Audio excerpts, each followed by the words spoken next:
Xin chào mừng quý vị và các bạn đến với chương trình Gala Cười 2003. Vâng, xin chào.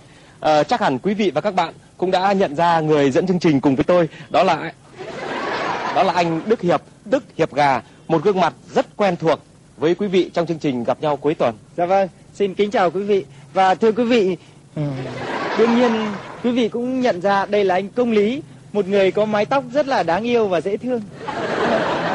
Ý tôi nói, anh là một nhân vật không thể thiếu được trong chương trình Những Đứa Trẻ Tinh Nghịch. Và bây giờ, xin mời quý vị và các bạn cùng theo dõi tiết mục của chúng tôi. Dạ vâng, thưa quý vị, hy vọng chúng tôi sẽ mang đến cho quý vị những tiếng cười thật sảng khoái, những giây phút thư giãn thật là bổ ích. Thà như thế, thà rằng như thế, thà đừng níu kéo cho anh tình theo nát tan. Thà như thế, thà rằng như thế, thà đừng có níu kéo nát tan lòng nhau chí ơi em. Thà như thế, thà rằng như thế. Dạ, cháu chào bác ạ. anh là thằng nào? Dạ, thưa bác, cháu là... Mà thôi, tôi cũng không cần biết anh là ai. Mà anh là cái thằng nào mà tôi thấy anh nó vô duyên quá trời quá đất rồi. Bác ơi, cháu đã làm gì đâu mà bác bảo cháu vô duyên ạ? Anh đang ăn một miếng thịt gà ngon lành. Dạ vâng. Bỗng có một cái thằng nó nhảy vô, nó đánh miếng bập một phát. Miếng thịt gà của anh lăn lông lốc dưới đất. Hỏi anh có tức không? Dạ cũng tức ạ. Thế tôi lại hỏi tiếp anh nhé. Anh đang hát một cái bài hát rất là say sưa, rất là mùi mẫn, rất là tình cảm. Dạ. Tự dưng có một cái thằng nó nhảy vô, nó giật cái phịch một cái trên mít của anh có tức không? Dạ thưa bác, tức quá chứ ạ. Dạ thưa bác, cái hành động đấy người ta gọi là xúc phạm nghệ sĩ ạ. Thế cái mũi nổi với anh thì tại sao tôi đang hát rất là say sưa, anh nhảy vô, anh chẽn lời, anh chẽn hỏng của tôi. Dạ, bác ơi, cháu tưởng là lúc ấy bác để dành cho cháu ạ. Dành thế nào? Dạ thì cháu thấy ca sĩ Ưng Hoàng Phúc hát là thà như thế, thế xong rồi là dí mic xuống dưới khán giả để cho khán giả thà rằng như thế. Thế cháu tưởng là bác thà như thế, bác để cho cháu thà rằng như thế ạ. Thôi. Tôi không có nhiều lời với anh nữa. Mà tôi hỏi với anh vô đây có chuyện chi? Dạ thưa bác, cháu đến đây để mà cháu thăm... Thăm ai? Dạ thăm bác chẳng hạn ạ. Thăm tôi? Dạ vâng ạ. Tôi với anh thì quen biết gì nhau mà anh thăm tôi? Bác ơi, chả giấu gì bác, là cháu đến để mà cháu thăm em Lan nhà mình ạ. Thế anh với con Lan nhà tôi quan hệ với nhau ra làm sao? Dạ bạn bè bạn ấy mà bác. Thôi anh cứ nói thẳng ra là anh thích con Lan, và tối anh còn bày đặt mấy cái chuyện bán bè. Bác ơi, bác tình quá đấy. Dạ vâng ạ, đúng là cháu thích Lan lắm ạ. Dạ bác ơi. Thế anh thích con Lan nhà tôi ở cái điểm gì? Bác ơi, cháu thích Lan ở cái điểm tức là Lan xinh xắn này, khỏe khoắn này, và trông rất mắn này. Trời ơi. Không ạ, tức là ý cháu muốn nói là Lan xinh xắn, khỏe khoắn và trông rất là tươi tắn ạ. Thế anh tên gì? Dạ cháu tên là Tùy, con bố Tiện ạ. Nhà anh ở đâu? Dạ nhà cháu ngay phố Huế á. Bố anh làm gì? Bố cháu làm phòng thuế. Mẹ anh làm gì? Mẹ cháu y tế. Thế hoàn cảnh gia đình anh ra sao? Dạ hoàn cảnh gia đình nhà cháu là cháu có một ông anh trai làm tài xế, có một bà mẹ kế chuyên đi buôn quế, hàng bán thì ế nhưng mà lại rất hay chống chế. Vừa rồi bị đánh cho tàn phế, cho nên là con em gái cháu suốt ngày là phải bế đấy. Xin mời anh ngồi ghế. Dạ vâng ạ. Dạ bác. Dạ mời anh ngồi ghế. Dạ ngồi ghế ạ. Dạ vâng thưa bác vạn tuế ạ. Được rồi, cứ như thế. Bác vui tính thế. Anh có yêu con gái tôi thực lòng không? Bác ơi, sao bác lại hỏi thế ạ? Dạ bác ơi, cháu yêu Lan thực lòng chưa ạ? Bác ơi, bác nghe cháu kể này. Có một lần Lan hết tiền, Lan xin cháu 20.000, cháu rút ngay trong ví ra 20.000, cháu đập thẳng vào mặt Lan, cháu không hề tính toán một mảy may nào hết bác ạ. Con Lan nhà tôi nó xin anh 20.000. Dạ vâng. Thế rồi anh cũng chỉ cho nó 20.000. Bác ơi, thì xin bao nhiêu thì cho bấy nhiêu ạ? Thôi. Không được rồi. Sao thế hả bác? Không được rồi. Bữa nọ có một thằng đến đây chơi. Dạ. Con Lan nó cũng chỉ xin có 20.000 mà cái thằng đấy nó rút ra 50.000. Thế mà còn chưa đâu. Đây có 20.000 bày đặt, kỳ quá trời có đất. Bác ơi, thằng đấy là thằng nào hả bác? Thằng người yêu đó. Ô bác ơi, thế Lan có người yêu rồi hả bác? Nó có người yêu đâu rồi? Ô bác ơi, thế cái thằng đấy là thằng nào? Bác chỉ cho cháu để cháu đập cho nó tan thớt nó ra hả bác? Thằng Cần con nhà ông Sa. Thằng Cần con nhà ông Sa. Cần con nhà ông Sa. Cần Sa. Ôi bác ơi, Cần Sa với cháu nó chỉ là một con tép thôi bác ạ. Cháu nói thật với bác, cái thằng đấy đối với cháu nó chỉ là một con số không tròn chỉnh thôi bác ạ. Tôi nói cho anh biết, thằng Cần con nhà ông Sa đối với nhà tôi nó là chút quan hệ thân thiết. Mà ông Sa trước với tôi nó là bạn chiến đấu cũ. Anh đừng khoác lác. Mà chính tôi không hiểu anh là cái thằng nào. Dạ vâng, nhưng mà cháu Thà rằng như thế, thà đừng có luyến tiếc na tan lòng nhau chị ơi em. Ôi trời ơi, hát Thà phô như thế. thà rằng như thế, Mày ra. thà đừng có luyến tiếc na tan lòng nhau chị ơi em.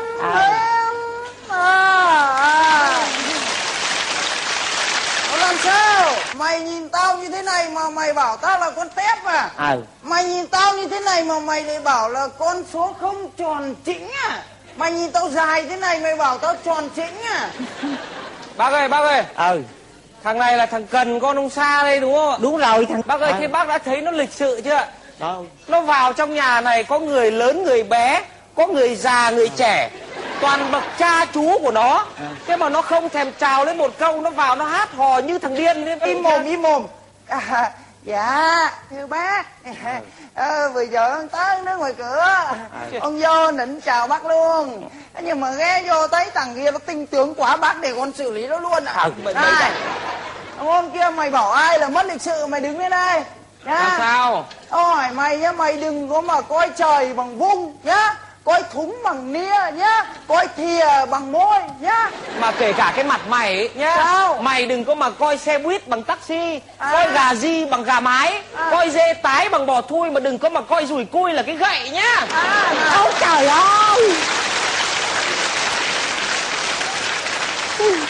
Sao bác? Ôi trời ơi Trần ơi, nhục quá Trần ơi. Ô bác ơi, sao con đang chửi nhau với nó bác lại bảo là nhục là thế nào ạ? Cái mặt mày như vậy mà nó gọi cái mặt mày như cái gậy, mày có thấy nhục không? Dạ thưa bác, cháu cũng chưa thấy nhục ạ. Thế tao hỏi mày, cái gậy người ta dùng để làm cái gì? Dạ thưa bác, gậy thì dùng để chọc ạ. Thế người ta chọc vào những cái chỗ mà nó thơm tho, nó đàng hoàng, nó tử tế thì không có sao. Thế mà người ta chẳng may người ta chọc vào những cái chỗ mà ôi trời ơi, nhục lắm con ơi. Tao mà như mày tao còn nhục hơn. Đúng rồi. Dạ thưa bác, đúng là như thế thì cháu cũng thấy nhục dần rồi đấy ạ. Sao? Cái gì? Con kia, mày bảo mặt ai là mặt gậy? Hả? Tao hỏi mày bảo mặt ai là mặt muôi? Thế mày nghĩ rằng mà muôi mà không thấy nhục à? Này, tao nói cho mày biết nhá, bây giờ mày trả lời tao đi. Mày bảo mặt ai là mặt muôi? Này, mày im cái mồm đi nhá. Ở đây có 3 người. Mặt tao không phải là mặt môi rồi. Tao không bảo mặt mày là mặt môi, tao bảo mặt thằng này là mặt môi. Trời ơi. Bác thấy chưa? Bác thấy chưa? Đấy. Trời ơi. Bác thấy chưa? Bác bênh nó cho nó lắm vào. Bác bênh cho lắm vào. Đến bây giờ nó chửi bác là mặt muôi đấy. Bác đã thấy nhục chưa? Trời ơi. Tao chưa thấy nhục. Thôi bây giờ cháu hỏi bác nhé, thì cái muôi người ta dùng để làm gì ạ? Dùng để múc. Vâng ạ, thì bây giờ người ta lấy muôi để người ta múc cơm, múc canh, múc cái thứ sạch sẽ thơm tho ấy thì không làm sao, có hả không ạ? Thế bây giờ nó lấy muôi để mà nó múc. Múc cái gì? Nó múc. Mày phải nói rõ ra là nó múc cái gì thì để tao còn nhục chứ. Khổ quá, đừng nó múc. Nó múc cái gì? Thôi cháu chỉ nói đơn thuần, bây giờ nó chỉ múc mắm tôm thôi là cái mặt của bác cũng đau ô uế lắm rồi. Bác thấy chưa? Nào, thế bác đã thấy nhục chưa? Mắm tôm tao cũng thấy nhục rần rồi. Bác thấy nhục rồi gì ạ? Tao nói cho mày biết nhá, mày đến cái nhà này mày là người lạ, mày đừng có một mô kích nhá. Mày đừng có quay trở lại cái thời Simpson nhá. Ôi giời. Tao nói mày ấy, cái gì? mày đừng có mà bơm đểu. Ai bơm đểu? Mặt mày trông chả khác gì cái bơm đâu. Không, không, tao mà cứu lên là tao đuổi hai đứa chúng mày ra khỏi nhà tao. Ơi bác ơi cháu xin bác đừng đuổi chúng cháu. Bác mà đuổi cháu đúng cháu hết cửa làm ăn rồi. Bác ơi, bác đừng đuổi cháu hết ăn làm cửa. Dạ, bác. Mà con gái ấy, là con của tao. Dạ vâng đúng ạ. Đứa nào muốn tán máu thì phải bước qua xác của tao.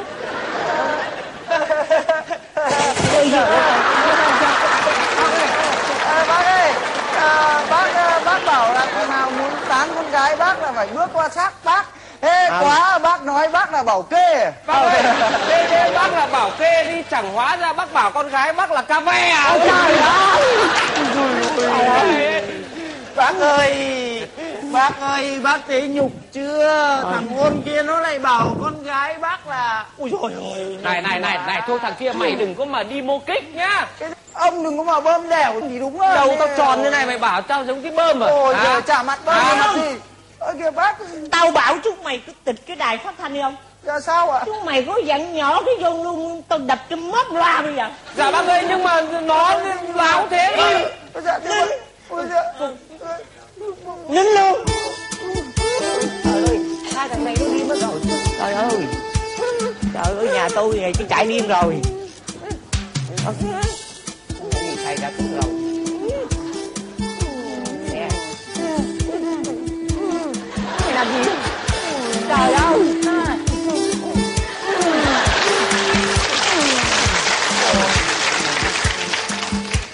Nè. Nè. Khổ quá thật thôi. Bác bảo chúng cháu im mồm đi, chúng cháu chỉ biết ra hiệu cho nhau thôi. Bây giờ bác chúng cháu nói. Thế cháu hỏi bác bây giờ bác muốn cái gì? Bác muốn gì? Dạ.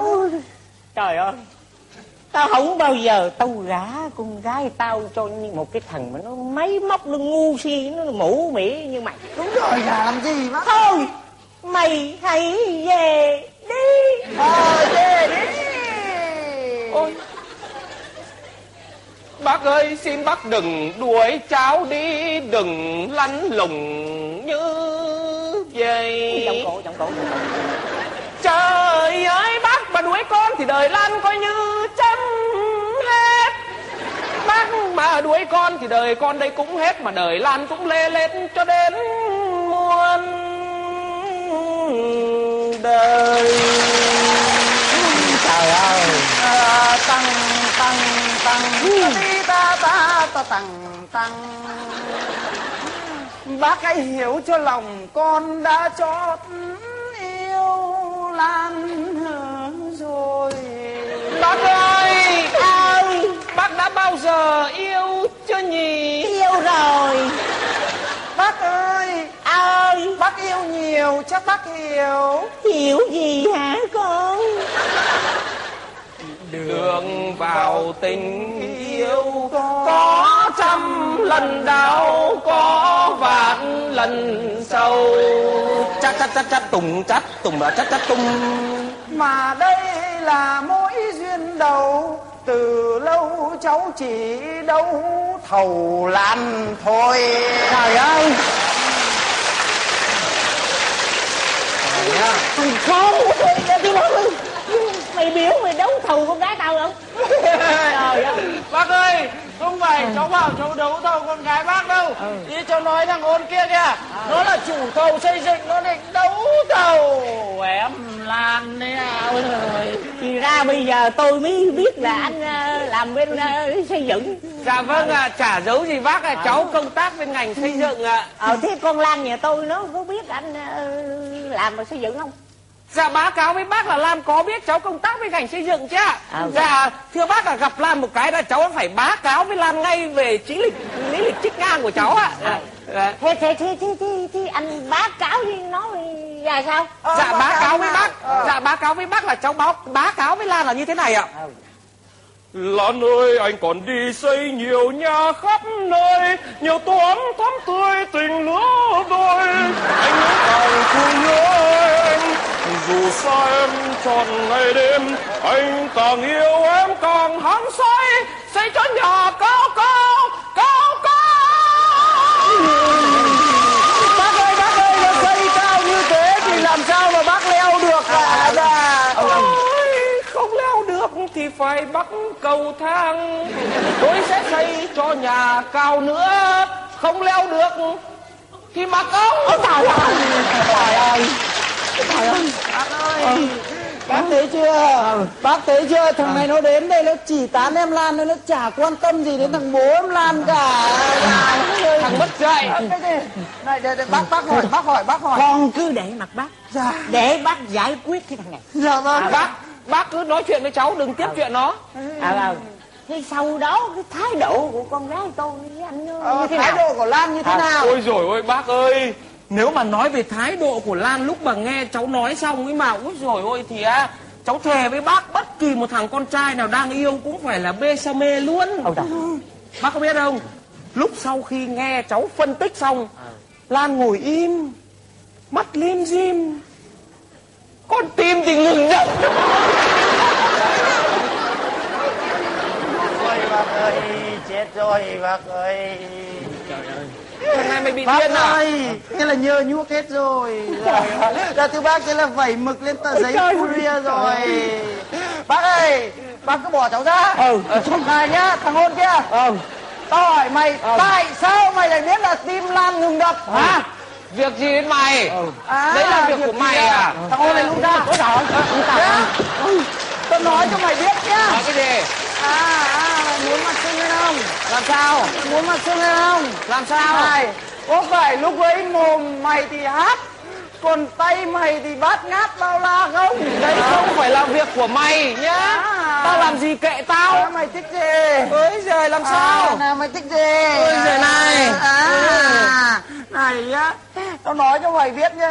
Tao bao nhiêu năm trời nay theo đuổi tán Lan mà chưa sơ múi được gì nhá. Thế mà mày ấy đúng là cái loại cám hấp trên vùng. Mày đúng là cái đồ ngoài vùng phục vụ. Ngoài vùng phục vụ thì sao? Này thôi, Ôi nghỉ giời đi nhá. ơi. Tao nói cho mày biết nhá. Ôi giời Thời ơi. buổi này ấy mà chỉ có nói mồm mà tay không chịu làm, có mà bốc cám hết vào mồm nhá. Trời ơi. Này, tôi nói cho ông biết nhá, ông đừng tưởng thế là ông hay nhá. Thời buổi này càng lịch sự bao nhiêu, càng đàng hoàng bao nhiêu thì càng được lòng chị em phụ nữ bấy nhiêu nhá. Còn cái loại đầu cua, chân tay cua, ông đấm cho một phát mày te tua bây giờ. Này tôi xin lỗi mày nhá, mày đừng tưởng mày tóc dài mày là thiên tài nhá, tao cho mày thành thi hài luôn đấy nhá. Này, ôi tóm lại là ông đừng có lằng nhằng. Mày đừng có mà lằng nhằng. Ông đừng có lằng nhằng ấy. Thôi. Tao không thừa hơi để đi cãi nhau với cái mặt mày nhá. Thì sao? Tao chỉ cần biết một điều duy nhất, rằng Lan là người yêu của tao. Ôi nhá. giời này, tóm lại nhá, Lan là người yêu của tao nhá. Lan là con gái của tao. Đúng rồi, Lan là con gái của của mày. Cháu xin lỗi. Thôi Bác ơi, đấy nó lại bảo bác là mày rồi. Thôi. Dạ. Hai anh đừng có gây lộn với nhau nữa. Dạ. Hai anh chờ con gái tôi nó đi trị bệnh về rồi hai anh tiếp tục cãi nhau để cho ba con cứ coi nghe không? Bác ơi, Lan bị bệnh gì hả bác? Nó bị bệnh tim. Mà còn nhiều bệnh lắm. Bác ơi, cụ thể nhiều bệnh là bệnh gì nữa? Còn thêm cả cái bệnh thấp khớp. Khớp à? Không này rồi. Tim à? Thấp khớp à?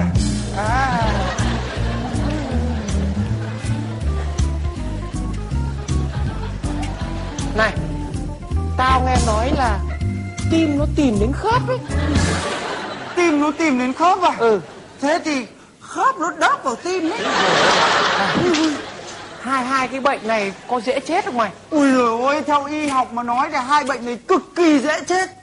Thế có nghĩa là tỷ lệ tử vong rất cao đúng không? Đúng rồi. Không những là tử vong chính chủ mà lại còn tử vong cả thân chủ nữa cơ.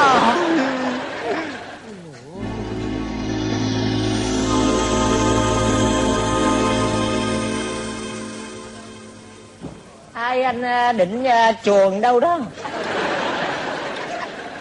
Dạ, Bác ơi. Dạ. Thế này bác ạ. Dạ. Bá cáo với bác thế này. Dạ. Chả là lúc vừa rồi bác nói là Lan nhà mình bị bệnh tim với cả bị bệnh thấp khớp. Thế mà bọn cháu lại chả biết gì cả. Đâm ra chúng cháu không hề chuẩn bị được cái gì. Cho nên là bây giờ cháu với anh Sa đây là định... Sa là tên bố tao đấy. Không à, cháu với cả anh Cần, con bác Sa định ra đầu phố để làm nải chuối với nén nhang về. Trời ơi. Cháu xin lỗi. Bác ơi, dạ cháu với anh Tùy đây sẽ ra ngoài kia mua cân đường, hộp sữa về đây để phúng ạ. Không, bác ơi, không, cháu muốn nói là vào để mà thôi, về để thăm nom cho Lan ạ, chăm sóc ạ, tẩm bổ ạ, Không phải tẩm bổ rồi, không cần phải phúng viếng nữa. Dạ ơi, sao ạ? Tôi nói ra anh biết. Đủ rồi. Đủ rồi ạ. Đây bà con coi, mới thử có chút xíu thôi mà một thằng chạy rẽ đất, còn một thằng nó chạy rẽ tóc. Con gái tôi nó không có bệnh tật gì cả. Thế ạ? Thế thì tốt quá. Quá tốt ạ. Thế bác... Nó đang nằm ở trong nhà kìa. Rồi. Nó đang ngủ, nó thở lấy hồng hộc. Tốt quá. Không bao giờ tôi gả con gái cho cái loại thanh niên như các anh nhé. Đấy mày chết chưa? Không bao giờ gả cho mày nhé. Không bao giờ. Không bao giờ giữa mùa hè đắp chăn. Ê bác ơi, thôi nóng lắm, bác đừng đắp chăn bác ơi. Nóng lắm bác ơi. Thế ông thế là thế nào? Trời ơi. Mày ý. Đồ ngu.